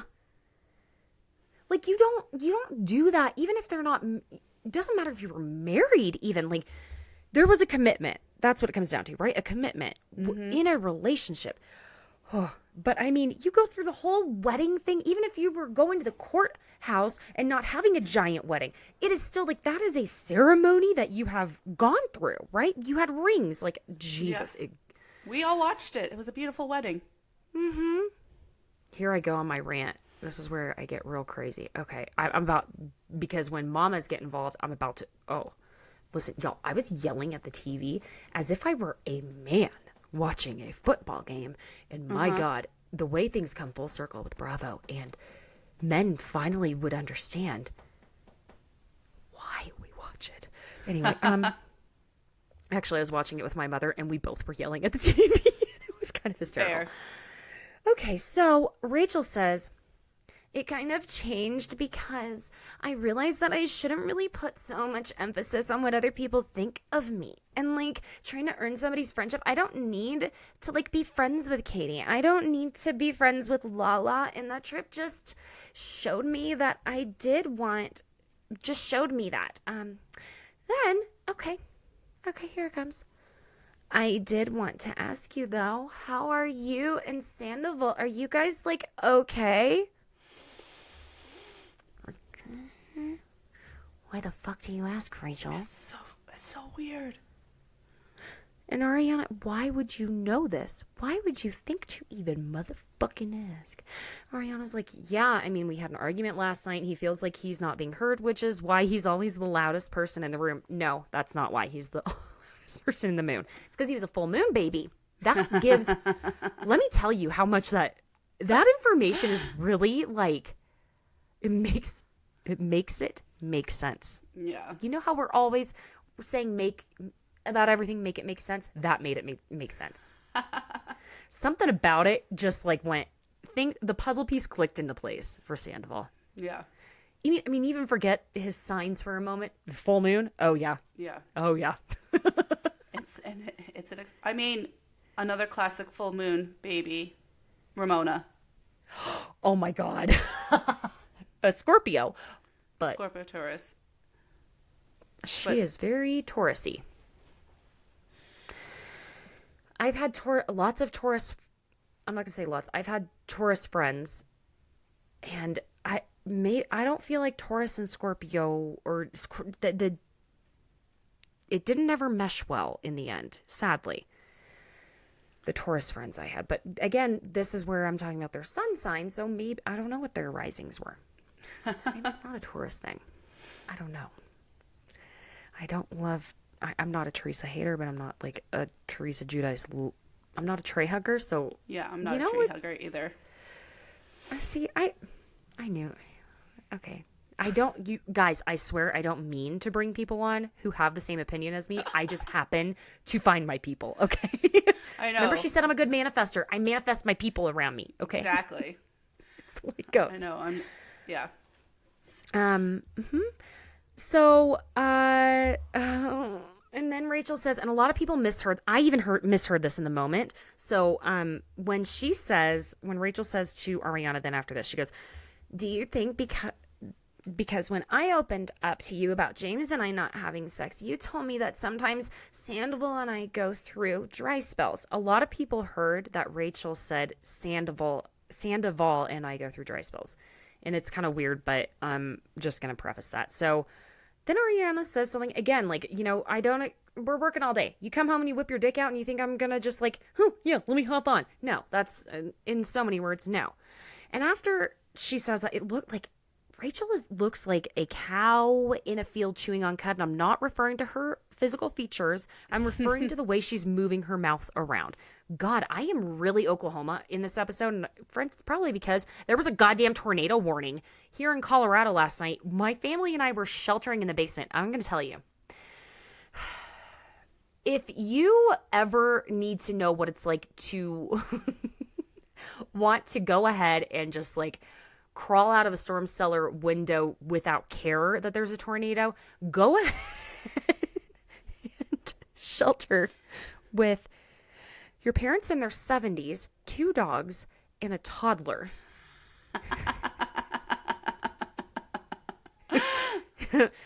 I was running through the house. Okay, here's a quick side note because you've dealt with tornadoes too. Yes. I'm growing up in Oklahoma. Here's the thing, meteorologists, if they are sending alerts like they were sending to us yesterday, when I tell you how, and I have a friend who's from Oklahoma that I've known since we were like 13. She lives not far from here. And she and I are texting, and I'm like, the drama they are putting out with the notifications. My God. In Oklahoma, they're doing that. The tornado is across the street, and your neighbor's Shih Tzu is flying through the front window. here, the meteorologists didn't even know if a tornado was on the ground. They're like, there might be a tornado on the ground, but we do. Let me explain what a wall cloud is. I'm like, I know what a fucking wall cloud is. Do I need to take shelter or not? I'm grabbing a painting off the dining room wall because my mom's like, well, your grandpa gave me that painting and I think it's worth a decent amount of money, so I think we should bring it down. I'm like, that's all you want to bring down? I'm running up, grabbing my laptop. I'm in my room and I realize, oh my God, my window's open. And I hear this loud mechanical sound. And if you know what a tornado sounds like, it can sound a bit like a train or a screaming sound, but a lot of times it really sounds like a train. And I'm picking up my big thing of makeup and I'm like, holy shit, the tornado's here. And I book it downstairs with all of my makeup, my laptop, and I go down to the kitchen and I realize some asshole is out on the back trail behind the house with a riding lawnmower. What the fuck are you doing, guy? I was like, I literally wanted, I don't know if you've seen that video or heard, I wanted to yell, hey, Ezekiel, fuck you. Okay, anyway, that is, and I was messaging with Alyssa as this was I'm like, so how do you feel about me posting? I'm sheltering in the basement right now, laughing my ass off. I'm actually shitting my pants. It was 3:30 on a Wednesday, and I said, I'm pouring wine because I am not doing this sober. No. So, okay. Back to Vanderpump Rules. Interlude. Okay. Tornadoes. That's where the Oklahoma keeps coming out. This is where I was going with this. Okay, so Rachel at this point says, I feel like in a relationship you should like want to have like sex. And Ariana's like, okay, yeah, you got to be emotionally intimate first. Okay. And then Rachel says, but you guys were emotionally intimate at one point, obviously, right? Like, otherwise you wouldn't get like a house together. And Ariana says, yeah, we spend time together. Like, if you want to connect, you have to work on your connection. Then Rachel says, do you feel like you're sexually attracted to him? Oh, it's so fucking weird. And Ariana says, oh my God, I think he's so fucking hot. But then I'm like, not hot. You don't look at my body and go, yeah, that's what I want. I want cellulite, fat thighs, and a big ass and bingo arms. First of all, Ariana, I am straight as hell, and I think your body is banging. And even if you weren't the size you are still banging. Every woman has cellulite. Every woman. Freaking gorgeous. I hated, saw what she wore to Coachella? It hurt me to hear her say that about herself. It hurt me very much to the core to hear her talk about herself that way, because no woman should talk about her body that way. Like, no. It hurt. I think that was that was a very hard part to listen to, but just like the way that Raquel was just in there. I was just like, it was in so there dark. is the best way to put it. Yeah. And I'm going to say this too. The way I viewed my body when I was living in Los Angeles, y'all, now if there are anyone has trigger issues with eating disorders, anything like that, I'm very fortunate I haven't experienced that, but let me just put a trigger warning just in case it's something that might be upsetting in some way. I was literally a size 2, borderline size 0 half the time. Borderline in some, I'm a woman, so some designers I wore a size 6, but some. And when I look back at videos or photos of myself, I am in complete and utter shock. My body now, which I am like a 4'6", I'm still very thin. I'm going to remind everyone, the average woman is a size 14, 16, okay? That is average. That is considered mid-size, okay? I want to make this clear. Ariana is barely even, she's smaller than I am. She's like a 2'4", if that. I thought I was fat then. I thought I needed help with my body. And that was because I would walk out, and this is the thing too, people with different genetics than mine, right? my bones put my body together a little differently. I've never, part of my issue is I'm not disciplined with how I eat because I love food. I will work out to be able to eat. That is part of, and I like to be strong and feel strong, and I like to see some muscle. But I can understand her, and I can understand where I'm sure some people were up in arms like, what is wrong with you? Whatever. But living there and being surrounded, and I hate putting it on the area in your geographical location, but it makes a difference. But LA is different. I mean, I know a lot of friends in LA, and it's a very similar story. So yeah, I'd go to auditions and I'd be like, great, I'm the fat one in the room. I was not fat. I'm still not fat. No, okay. A 0-2 is far from that. Right. And guess what? There's nothing wrong with fat. No. It's nothing wrong with being fat. So I just want to say all of that too. It really, because it did break my heart. And I also related so much in the moment that people just don't understand maybe where you can get that. I mean, look, she's standing there talking to Rachel, who is easily, I mean, if it weren't for her height and maybe bones, she's 00, you know, she's teensy. And when that's all you see around you, geez, you know, it's hard to know what normal is. Yeah. And then Rachel starts fake tearing up and she's like, I feel like, she's like, stop, Ariana. I feel like a lot of it's in your own head, and that makes me feel really sad because I do it to myself too. It's fucked up. Like, I think we're a lot like prettier than like we think we are, and we're our own worst critics. And I think that translates into our sexual lives. Like, now that I'm single, I think sex is a very important part of a healthy relationship. Oh. Yeah. It's like she's pretty much admitting to Ariana that she's sleeping with him. Like, that's what it felt like to me, because I was like, she knows what she's doing, and he's saying that he doesn't have sex with her at all, and like he needs that fulfillment. And like then she's like trying to like almost justify herself to Ariana in a way to like make it like it's okay. You're right. You're so right. And then,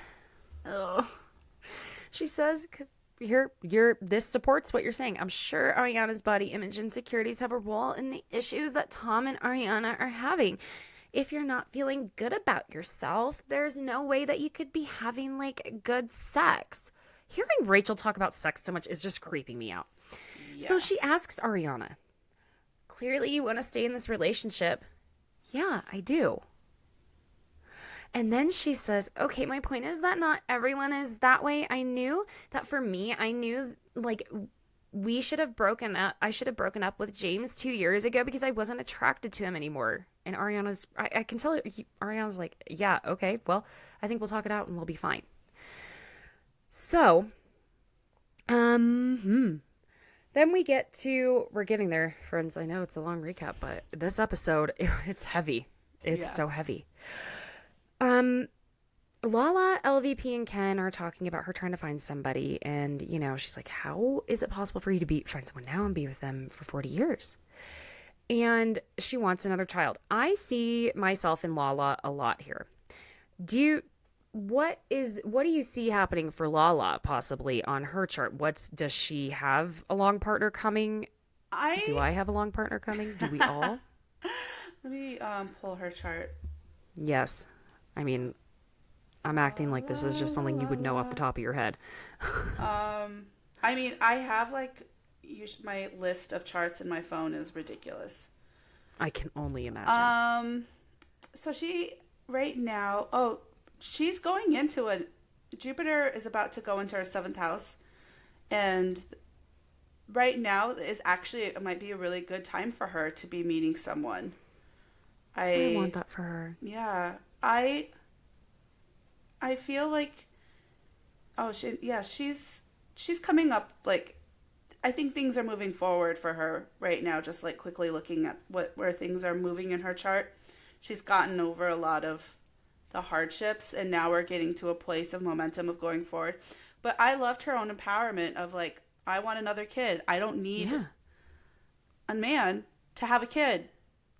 I was like, yeah, girl, get it. Can do it. Yeah. With her. My God. That's a big commitment for both her and her mother. But listen, do it. Do it, girl. Yeah. Schwartz using those lemons on his armpits. Oh my God. PSA, don't use the lemons at Tom Tom's or Schwartz and Sandy's. That was dark. That was disgusting. That was gross. disgusting. Yeah, it was really gross. When Rachel sits down with Katie. Oh God. Love how the guy that is sitting there talking with them is like, we're talking about eating ass. Nice to meet you. Okay, cool, dude. So she basically goes in to sit there and she's like, yeah, congrats on the sandwich shop. I know you heard about Schwartz and I making out at the bayou yesterday, which you proceeded to rage text Schwartz about. And Katie's like, didn't rage text him. Okay. She's like, so you were like asking him if we like did it or not. So what was the point? Because he basically gaslit me, saying that I've been overreacting the whole like Cancun thing. You filed for divorce. If Schwartz and I made out there or not, it's like none of your business, is it? Okay, now I'm not a violent person. She made me feel very violent. Rachel did. I would have Teresa Giudice flipped a table on her. I would have poured a drink on her, and I would have I would have had a very large emotional reaction. Large, big feelings. Very, very big feelings. Very large. You can tell we're mommies. So basically, and Katie's like, why are you talking to me at all but about this on top of it?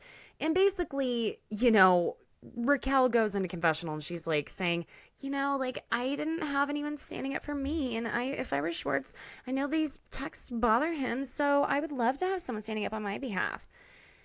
And Katie's like, you don't know him.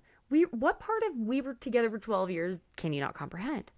And Rachel keeps trying to interrupt Katie. She's like, nope, not, And Rachel goes, you should not be texting him those things. Why? Because it's not your place to text him that it should not matter to you who Schwartz is hanging out with. Why does it matter to you? You've been like living your life like you have a fucking boyfriend. And Katie's like, I don't. Oh. So she says. Oh. And then she goes, I also don't appreciate the fact that you're trying to threaten, like, taking the dogs from him, like, completely. Oh, my fucking God. I was like, the nerve. And Katie's like, shut the fuck up. This is my husband. Husband. She's like, that's so messed up to say that because you're, like, separated, obviously. Do you even want to be with him? Katie's like, you want to be? No. You've known each other 5 minutes.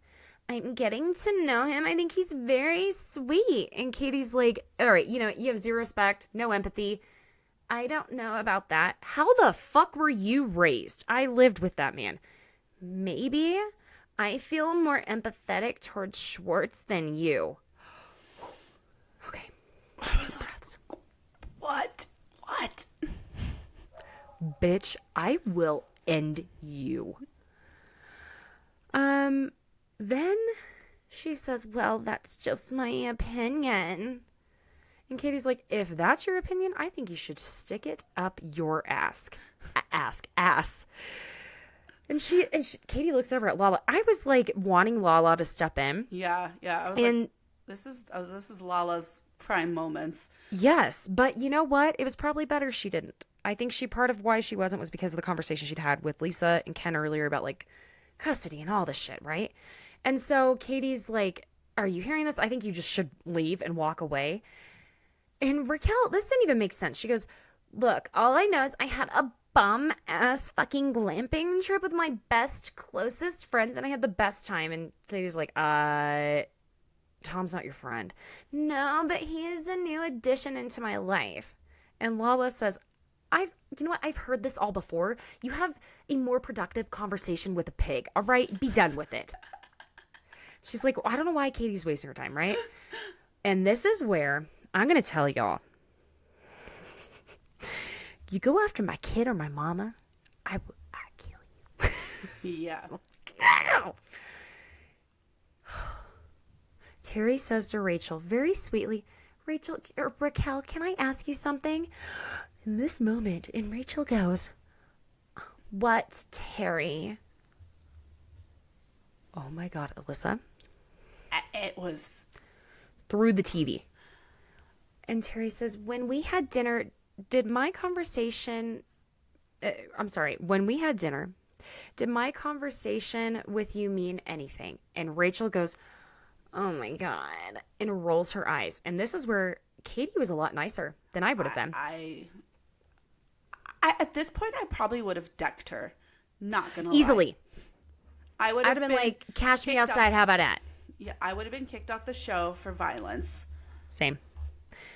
The way Katie kept her composure, if people are not getting it now, that Katie has learned to keep her shit together under, not just extraordinary, but extraordinary circumstances.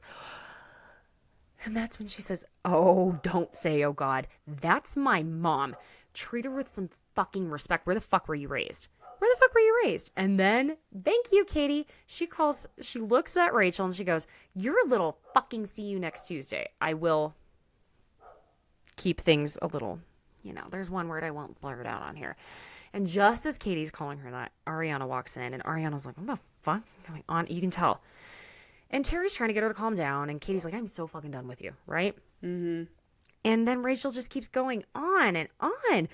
In my experience with my friends that fucking support me. And they keep going back and forth. So Terry's like, Katie, I'm not trying to be disrespectful. I was just trying to be really respectful to you. You hurt me so much. She's speaking almost therapist talk. Like, I feel I'm hurt. Yes. And Rachel goes, she seems drunk as hell too. I was being honest. And Terry's like, you were being honest. And like saying, I want to make out with Tommy. And I'm sitting here going, wow. And then Sandoval. But they were not together. No one called for you. Did you hear your name? No. Katie's like, I haven't signed any divorce papers. And Ariana's like, all right, can we let Terry finish? Thank you for someone like being like, hey, aside from Katie. And Terry's like, Katie still loves Tommy. Tommy still loves Katie. They're selling their home. The only one, this home, their only home, the one where they thought they would raise a family. And that's so hurtful. And Sandoval, fuck you. He's such a... I was so freaking angry with him hiding behind the damn plant. Oh, that Schwartz hiding behind the plant. Mm-hmm. Yeah, no. Yeah, well, Sandoval in confessional goes, I think it's really tacky to have your mom fighting your battles for you. Nobody's gonna, clap back at Mrs. Maloney. It's kind of fucked up. Oh, yeah, that was awful. Uh-huh. And Rachel starts going on, you told Sheena that you, would ship this whole thing. And Terry finally says, shut up, Raquel. That is so wrong. And Sandoval keeps going on to Katie. You think you own the floor. You think every situation, when you were living with Schwartz, you were fucking banging some other dude. How do you think that felt for Schwartz? Okay, well, mm-hmm. And Rachel tries to touch Katie. And she goes, I know that you're hurt. And Katie's like, don't touch me. Mm-hmm. Then this is where I'm sorry that you're fucking jealous. Like, what the fuck is that? Oh my fucking God.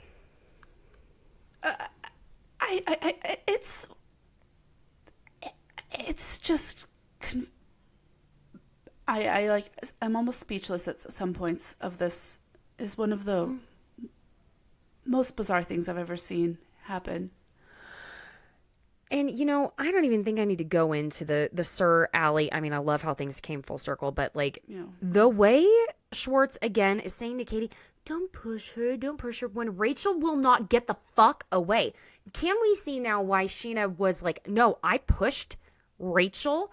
Because if Rachel acted any way she did toward Katie when she kept telling her walk away, fine, then I'm walking away. In that Sir back alley when she's trying to have a conversation with her soon to be ex-husband, but her husband. And Rachel won't go away. She won't go away. And she's like, you don't want me to touch you. I don't want you to touch me. Like, fuck off, bitch. Like, go, you know. So came full circle there, right? Yeah. And then Lisa, now this is interesting to me because I would have assumed, had all this not happened, that this was going to be the final This was the season finale. for Vanderpump Rules. But the final for Vanderpump Rules. Because of what Lisa says here. And we thought it might have been, right? Lisa blows out her candles and she says, you know, life has been very challenging. And she's like, where's Schwartz? I need him. And Katie's like, why do you need him? No one needs him. I need him because he's a part of this equation. She says, you all go through so much this last year, and that's what life is. And life is throwing shit at you, and it's not what it throws at us. It's how we deal with it. You know, and you're all going out on your own. Yeah, sure, to hear... I'm sorry, I'm like, bear with me. My notes are weird right now. Go out on your own, and yeah, there's going to be fighting, and I see Lala, what you've been through. I see the boys, the way they've struggled. I love you all. I really do. And you will learn how to deal with your problems as you get older. You know, because each one of you each and every one of you has the tools and the talent to go forward and solve your problems. I'm always here for you, not just because you worked for me in a restaurant, because of this journey that we've all been on. We've all done it together, and that's why we all feel so deeply, and we all do love each other. That's why it's all so intense. But don't let life get the better of you. I love each and every fucking one of you. I think they thought the show was going to be done. Yeah. That speech really felt like it. And little Rachel's bitch ass, not mentioned once, standing there smirking. Everyone else looks sad and kind of like they've had... heartbroken. Yeah. Because they thought it was done. Yeah. Then we, you know, get our real finale next week. Wow. The last thing I just kind of am going to mention here while we're... because a listener had said that they were hearing that with Rachel and Tom Sandoval's charts that it's basically doomed, their relationship. Paraphrasing. I think that they're, you know, just wondering what's going to happen there. What are your thoughts on this pairing in the end? Hold on one second. Are they endgame? I mean, I'm sure it's possible, but... I think they make each other feel seen. And I think that they have, like, mutual understanding of each other. But I don't see how it could last. But I feel like they need to try to make it last. What else are they going to do? You know, I'm even just saying this for myself. Like, their charts, she's a Virgo sun, he's a Virgo rising, so her sun sits in his first house, so there is that ability to see each other and be seen within each other, and then like wanting to kind of maybe go like on similar paths. So those are the things that like keep them together in a way that they can kind of like see each other's point of view. And I think that's actually what we're seeing right now, is they do actually feel like they're being seen with each other, and that's what is bringing them together. And they're both getting something that I think that they both felt like they were lacking. And, you know, even though like the way that Tom went about it, I'm not advocating for Tom in any way, shape, or form, but he felt like he wasn't being seen by Ariana, even if that's his truth, it feels like, even though like none of us believe that, but like he felt like he was being seen by her, and she was putting him on the pedestal that he desired. And Ariana was gonna just like let him be up at the top of the food pyramid, you know, and let him be the one that's like doing all these things. And that's what he wanted. He wants the control. And there's a lot of fangirl. Yeah, exactly. Well, friends, this has been a really fun and educational podcast. I just can't like... I knew you and I would talk for a while, but it's like I could still keep going. But, you know, I know Alyssa's had a long day. We're momming, we're doing all of it, and I just want to say thank you so much for coming on here. This was so fun. Thank you for having me. Absolutely.